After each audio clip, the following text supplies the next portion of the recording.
4 علامت مهم سکته مغزی که باید بدونید در طب اورژانس خیلی به دردتون میخوره و حتما به دیگرون هم یاد بدین.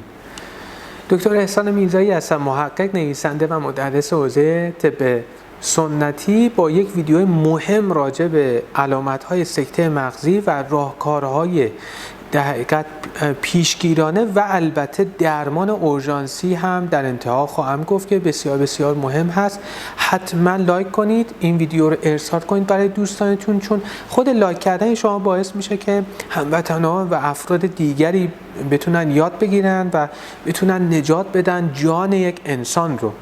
اولین علامت اینه: فرد نمیتونه بخنده و حتی شروع میکنه به هذیان گفتن و حتی ممکنه که حرکات نامعقول داشته باشه، مثلا بلند شه و بگه مثلا من کیف سامسونتم رو، در حالی که کیف سامسونت نداره، جا گذاشتم زیر صندلی اون اتاق، باید برم بیارمش. خب این حرف نامعقولیه، اینو خیلی دقت بکنیم. پس نمیتونه بخنده، ممکنه که حرف نامعقولی باشه و شروع کنه به حرکت‌های هیجانی در حقیقت غیر معقول که شما نباید حرکت اجازه بدید داشته باشه.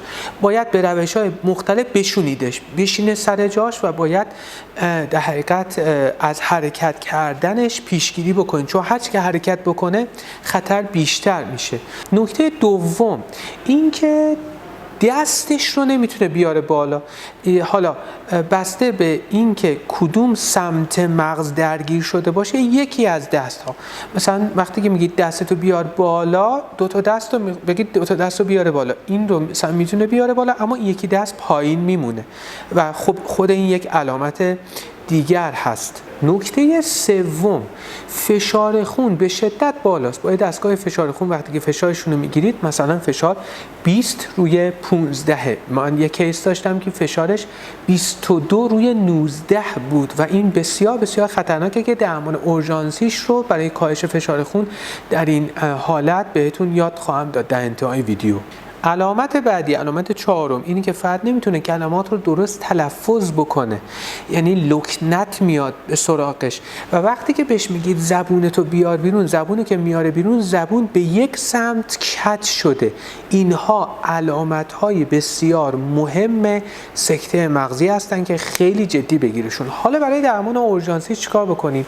تا موقعی که اورژانس برسه و فرد به بیمارستان منتقل بشه، شما اولین و مهمترین و سریعترین کاری که باید انجام بدید اینه: 1.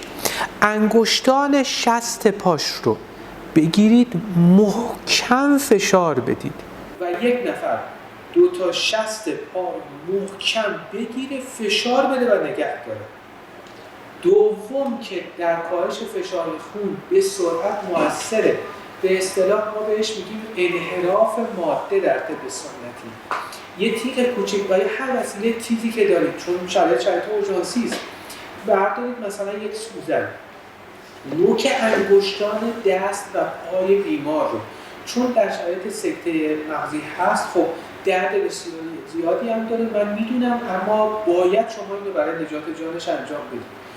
حتما و البته لطمه بیشتر، این که نوک انگشتان دست و پا رو یه سوراخ کوچیک ایجاد بکنید، فشار بدید تا کمی به اندازه حتی 1 قطره هم خون خارج بشه کافیه که خواهید دید که در عرض 1 دقیقه فشار به شدت کاهش خواهد داشت تا موقعی که اورژانس برسه و بیمارتون به سرعت منتقل بشه به بیمارستان.